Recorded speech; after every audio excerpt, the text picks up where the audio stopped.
BFM Business, BFM Crypto, le club.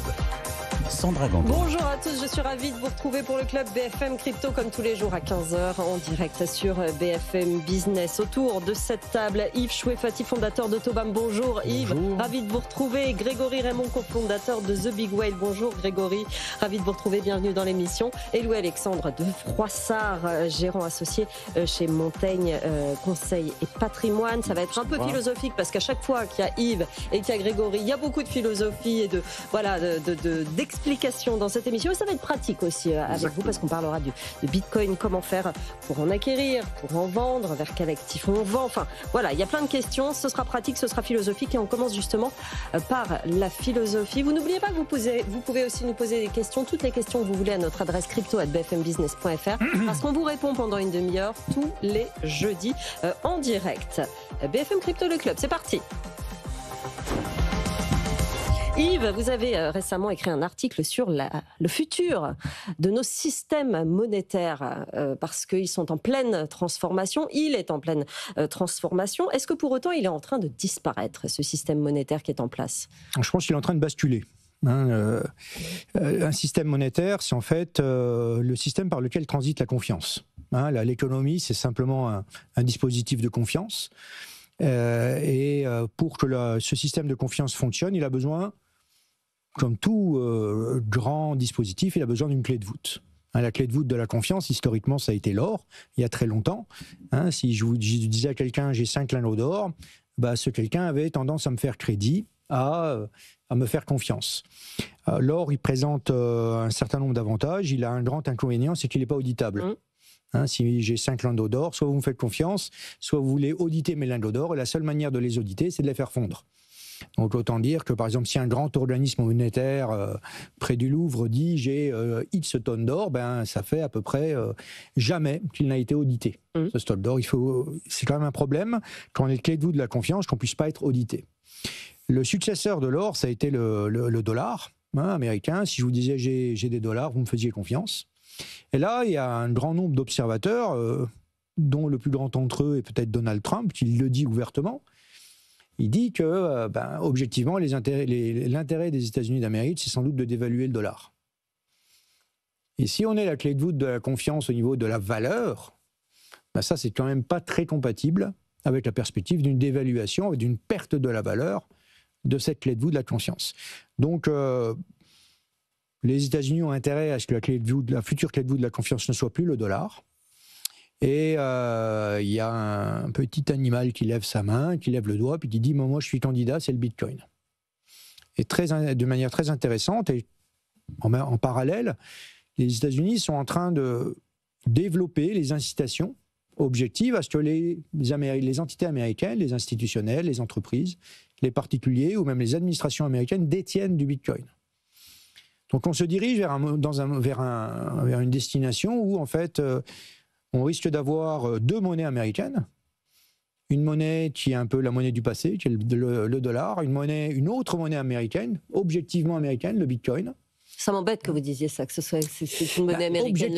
C'est censé être une monnaie mondiale. Ouais, c'est objectivement. Je veux dire, si tout l'or appartient à Rome, c'est que l'or est une monnaie romaine. Oui. Et si la majeure partie des bitcoins appartiennent aux États-Unis, on peut dire que quelque part, le bitcoin est un avantage dans la poche des Américains.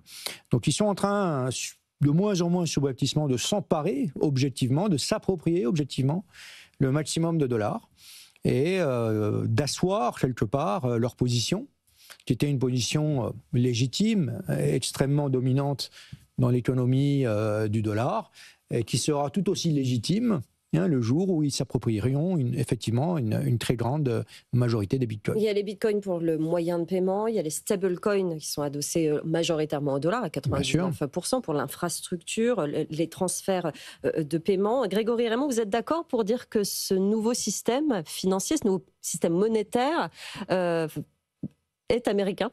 Oui, je suis complètement d'accord. Et en plus, on peut même prolonger avec un certain type d'entreprises qui sont la plupart du temps américaines, qui jouent à fond cette stratégie-là, et d'ailleurs c'était presque un jeu de mots parce que je voulais vous parler de MicroStrategy, donc qui est une Bitcoin Treasuries Company. Donc le but de cette entreprise-là, c'est d'acquérir le maximum de Bitcoin par action. Donc comment elle fait? Elle lève de la dette la plupart du temps, ou alors elle peut émettre de nouvelles actions, mais dans le cas de MicroStrategy, c'est qu'elle lève de la dette. En fait, elle fait le pari que l'argent fiat en fait va perdre mécaniquement de plus en plus de valeur par an, donc autant en profiter pour acheter le maximum de Bitcoin à court terme. Et c'est un phénomène qui est en train d'exploser vraiment depuis 2 ans à peu près, les Bitcoin Treasuries Companies. Et je trouve que c'est intéressant parce qu'en fait ça démontre qu'il y a certaines entreprises qui ont compris que la monnaie est complètement en train de perdre de la valeur et que le futur c'est le Bitcoin, donc autant accumuler le maximum de Bitcoin en tant qu'entreprise. Certaines, oui, Alexandre. Moi, je vais prendre le contre-pied avec Tether. Tether qui est un stable coin dollar et qui dans ses réserves ne veut absolument pas acheter du Treasury Bill américain et vient d'acheter une mine d'or et veut continuer à avoir des réserves qui soient faites en Bitcoin, donc c'est à moitié que je suis à contre-courant, en Bitcoin et dans d'autres actifs qui ne sont pas de la dette américaine. Donc quand même les 3/4 de la valeur qui sous-tend le stablecoin de Tether, c'est des obligations américaines. Alors, s'ils rentrent dans la réglementation, ils seront obligés effectivement de rentrer ça.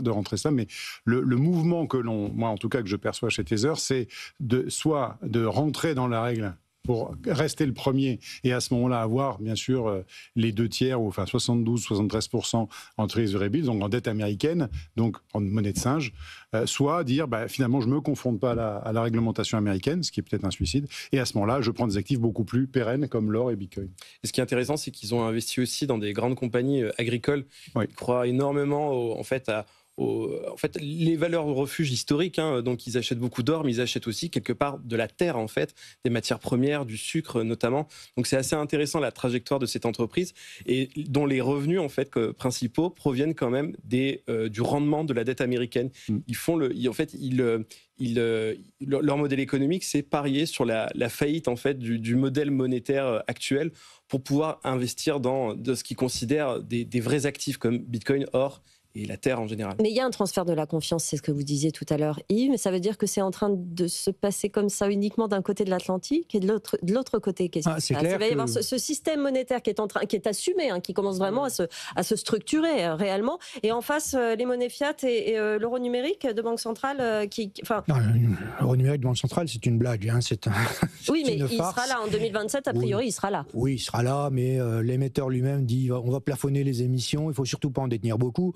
C'est un gadget, ce truc-là. C'est quelque chose pour amuser En la galerie. attendant, pour le moment, on ne mise pas sur les stablecoins en euros. On commence un peu à re-regarder la réglementation. Ouais. Il y a des consultations qui ont lieu. Je pense que l'Europe a fait l'erreur habituelle d'interdire avant de comprendre de quoi il s'agit. Et du coup, effectivement, on a raté le train. On va re-réglementer de nouveau, faire demi-tour. Il y a une consultation qui a lieu en ce moment. Moi-même, je fais partie de groupes de travail à ce sujet-là. On va faire demi-tour, on va autoriser les stablecoins, on va essayer de passer une session de rattrapage. On aura raté le train. Évidemment. Comme d'habitude. Les Américains qui seront aguerris, qui auront lancé leurs stablecoins dollars, pour eux, ce sera un jeu d'enfant de lancer des stablecoins euros. Ils prendront la place, etc. Ce qui est plus intéressant au niveau philosophique, vu que on m'a affublé de cette étiquette, tu m'as affublé de cette étiquette. Moi, j'ai suivi des cours de droit monétaire, etc. Ce qui est très intéressant, c'est qu'en fait, quand on suit un parcours un peu académique dans ce domaine-là, il y a ce qu'on appelle le baiser de la mort de la monnaie. Le baiser de la mort de la monnaie, c'est la monétisation de la dette. Dès lors qu'on monétise de la dette, on peut faire une croix sur la monnaie. Donc on y est. Et en fait, avec le stablecoin, on a accéléré la monétisation de la dette. Maintenant, il n'y a même plus d'intermédiaires. Les stablecoins réglementés américains, c'est directement un émetteur X qui va prendre de la dette et qui va la transformer en quasi-monnaie. Et donc, on aura court-circuité les banques, on aura court-circuité les banques centrales, et on monétisera de la dette. Et ça, c'est le meilleur moyen pour, si vous voulez, faire le baiser de la mort à la monnaie. Il y a vraiment un bouquin qu'il faut absolument lire, qui est le bouquin de Hayek, qui s'appelle en anglais Denationalization of Money, et en français pour une vraie concurrence des monnaies. Ce qui est très intéressant, c'est que je me suis intéressé à l'histoire du livre. Pourquoi il a écrit ce livre? Et il a écrit ce livre comme un avertissement aux Européens. À l'époque, il sentait venir une monnaie européenne, il l'a écrit en 1976, et il a averti les Européens, ne faites surtout pas la monnaie unique, faites la monnaie commune. Et entretenez une concurrence entre les monnaies. Parce que dès lors qu'il y a un monopole de l'émission monétaire, dès lors qu'il y a une monnaie unique, les gens qui détiennent le monopole de l'émission monétaire, ils vont en abuser. Et c'est ce qu'on voit avec la BCE. La BCE, au début, elle avait une seule mission, qui était la stabilité des prix. Ce n'était pas une inflation à 2%, c'est une inflation à 0, la stabilité des prix. Ensuite, ils ont commencé à s'approprier d'autres missions. On va sauver les banques, on va sauver les États. Nouvellement, ils ont même inventé une nouvelle mission, on va sauver la planète. Les banquiers centraux vont sauver la planète. Alors évidemment, quand ils se prennent ces autres missions, ces missions-là, ils les exercent aux dépens de la première mission. Et donc ça condamne à mort la seule mission qu'ils ont effectivement, qui est la conservation de la valeur dans le temps. Et en fait, le stablecoin, c'est quelque part la volonté assumée, d'après nous, c'est ce qu'on a écrit dans l'article dans la revue Banque, c'est la volonté assumée des États-Unis d'Amérique de, quelque part, monétiser le reste de crédibilité qu'ils ont. Il y a encore un peu de confiance dans le dollar. Bon, utilisons-le pour lever le maximum de dettes possible. Une dette qui rembourseront rubis sur ongle, mais avec de la monnaie de singe. Et en fait, ils sont en train de faire ce que Tobam dit depuis le début, à savoir que le seul usage raisonnable de l'euro et du dollar et du yen, et de toutes les autres monnaies fiat, des monnaies décrétées, le seul usage raisonnable, c'est de les emprunter. Il faut en emprunter le maximum, parce que vous savez très bien, comme ça, que dans 10 ans, dans 15 ans, vous rembourserez quelque chose qui vaut beaucoup moins. Mais quand même, à court terme, c'est quand même génial pour l'administration américaine. À court terme, oui. Parce qu'elle peut se financer. Il y a une demande énorme pour les stablecoins. Ouais. Il y a des nouveaux projets qui se lancent tous les jours. Et justement, Trump a fait en sorte qu'il y ait un cadre qui se passe très très bien pour les émetteurs de stablecoins. Parce qu'aujourd'hui, c'est presque les premiers acheteurs de dette américaine. Donc ça permet quand même de relâcher un peu la pression à ce niveau-là, alors que la dette américaine augmente. Donc c'est quand même assez fou. Louis-Alexandre. En fait, ça m'inspire à la fin de l'intervention que je voulais faire tout à l'heure, donc je pourrais la faire un petit peu en avance. C'est que quand les gens nous disent je vais prendre quelques plus-values sur Bitcoin parce que quand on gère de manière patrimoniale, on n'est pas forcément un porteur absolu de long terme, et les gens nous disent je vais aller sur du stable dollar. Nous, on leur dit non, patrimonialement parlant, il y a peut-être d'autres manières de faire les choses, puisque on peut aller chercher d'autres actifs qui ne vont pas avoir ce type de promesses. Donc ça, je reviendrai tout à l'heure, mais il faut vraiment prendre en compte cette notion, et même dans la gestion des portefeuilles classiques, c'est un vrai sujet aujourd'hui. Quelle est la performance des actifs américains comparée aux actifs européens et ainsi de suite, parce que on a des indices aujourd'hui qui sont toujours en hausse, et puis quand on a une monnaie qui a perdu 17% sur les 12 derniers mois, on se rend compte que ça peut faire un petit peu de mal au patrimoine. 10% des Français pour le moment du Bitcoin. Oui. Non, des cryptos. Oui, comment on fait, Louis-Alexandre, pour les convaincre de mettre ça aujourd'hui dans leur patrimoine à coup sûr? Est-ce que c'est quelque chose qui va prendre à un moment réellement en Europe et en France?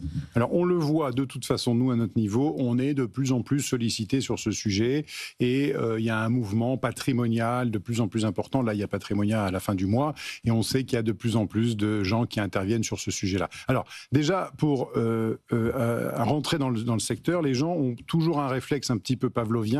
On va sur une plateforme et on va aller acheter ces jetons sur une plateforme et on va les garder sur une plateforme. Nous, notre approche, vous savez, elle est bien différente. Elle dit, si vous achetez chez un broker une plateforme, c'est une chose, conservez-les vous-même. Mais il n'y a pas que ce moyen-là d'acquérir. On peut aussi acquérir en faisant du minage. Souvent, ça permet d'avoir un petit discount sur le prix. Et on peut acquérir aussi, les gens oublient, on peut vendre un objet en Bitcoin. Si on a une adresse qu'on est capable de générer avec son portefeuille froid, avec une clé Ledger par exemple, on peut dire envoyez-moi le prix de vente sur telle adresse, et comme ça on acquiert des Bitcoins de manière, on va dire, beaucoup moins, on ne dévoile pas toutes ces données financières à un tiers. Ça a un avantage de la discrétion.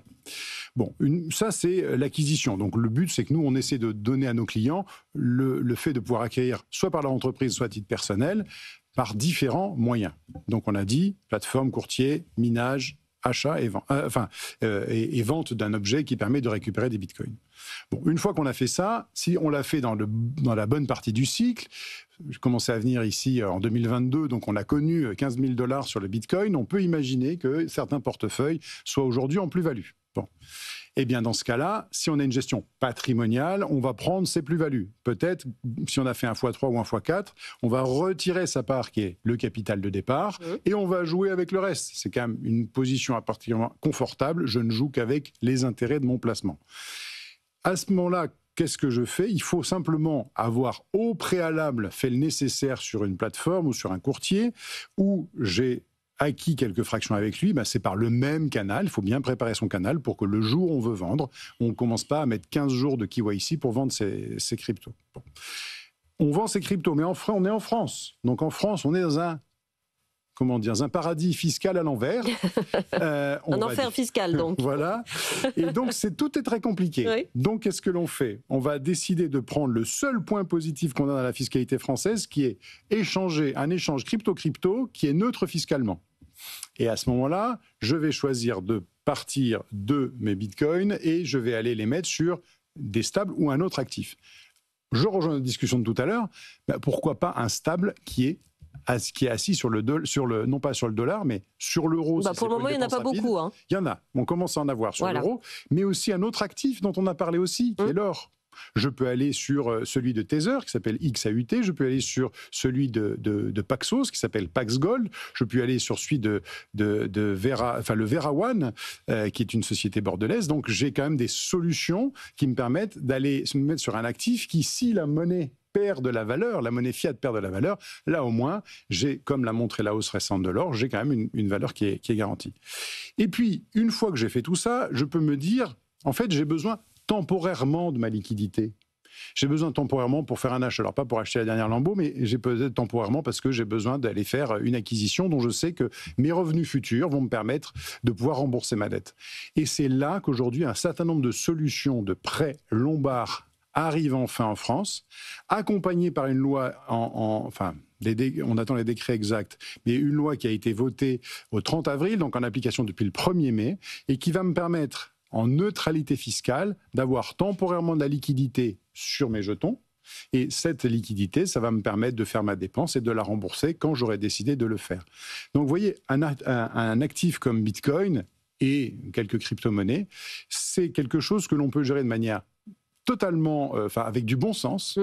Et il y a de plus en plus de professionnels. Nous, on était un peu des pionniers, mais il y a de plus en plus de professionnels qui peuvent vous accueillir là-dessus. Pour autant, les gens en France ont une culture financière assez réduite. Oui. Ils font appel à leur notaire dès qu'il s'agit de faire des transferts d'argent, d'avoir des informations. Voilà. Est-ce que les notaires, eux, sont formés sur ces questions-là suffisamment, en nombre, sur tout le territoire? Je veux dire, est-ce que ces questions-là commencent réellement à se voir dans ces professions? 24 mois de travail auprès des notaires commencent à porter leurs fruits. Donc nous avons aidé cette année plusieurs notaires à faire des récupérations de portefeuille, de faire des donations de Bitcoin. Là, on en fait même des donations démembrées, ce qui est très rigolo patrimonialement parlant. Et il y a des chambres des notaires qui nous contactent pour qu'on organise des formations.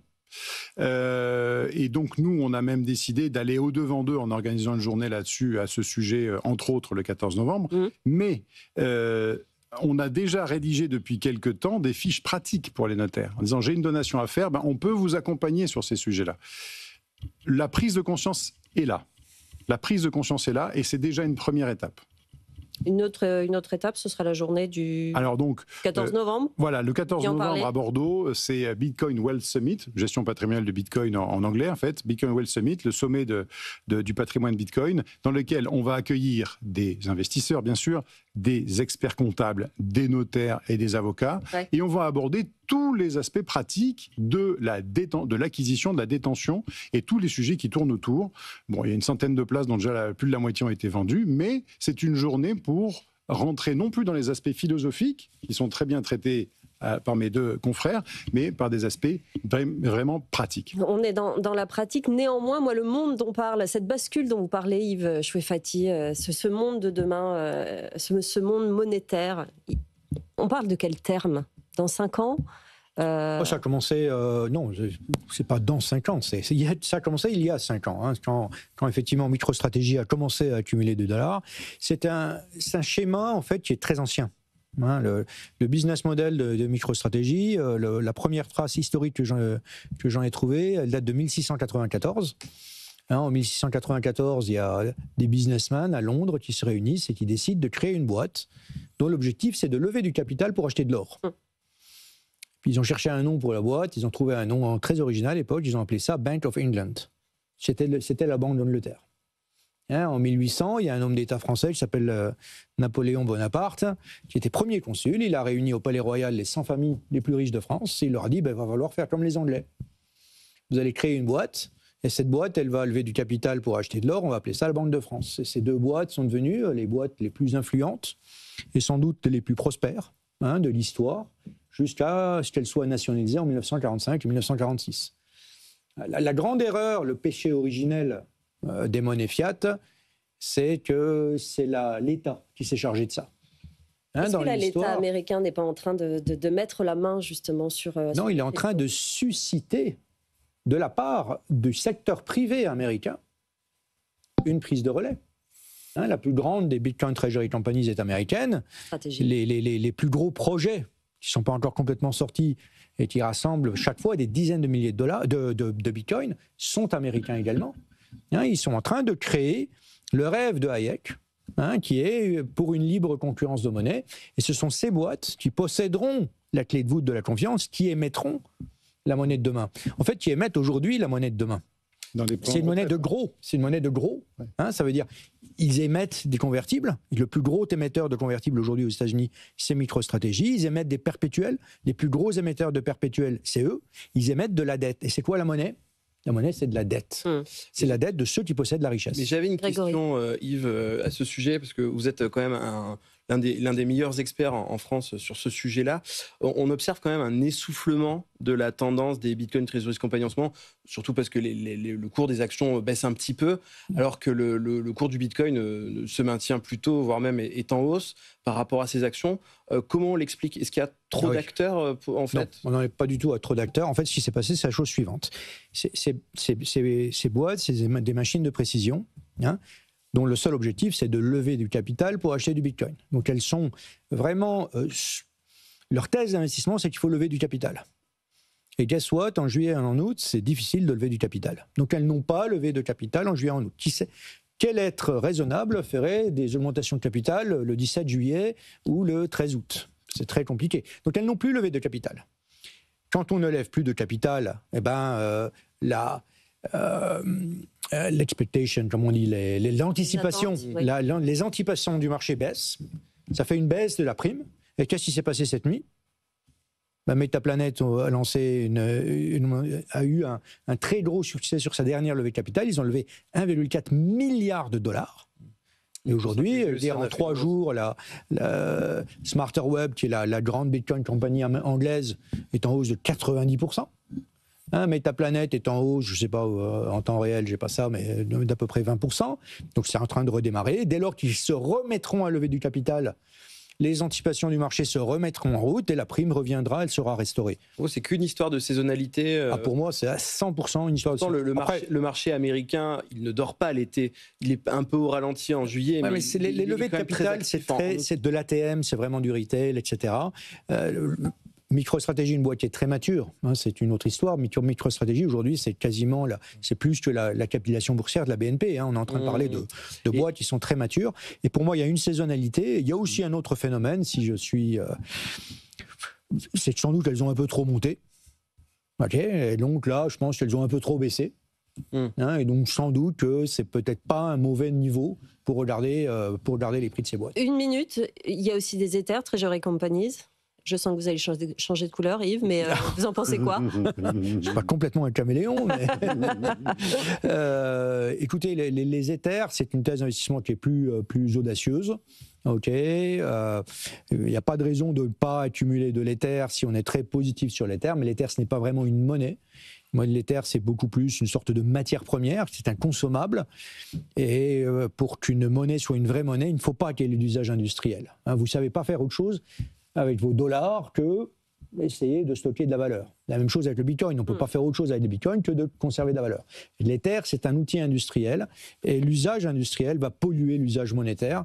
C'est pour ça que c'est un peu hétérodoxe d'essayer de ne faire que stocker ces Ethers. Le mot de la fin, Grégory. Le marché est en train de vous donner raison, Yves, parce que l'indicateur MNAV, donc, qui est la capitalisation boursière de ces entreprises-là, divisée par le nombre d'Ethers, en tout cas de crypto qu'elles ont, est passé en dessous de 1 pour les deux plus grosses, donc ce qui est plutôt mauvais signe.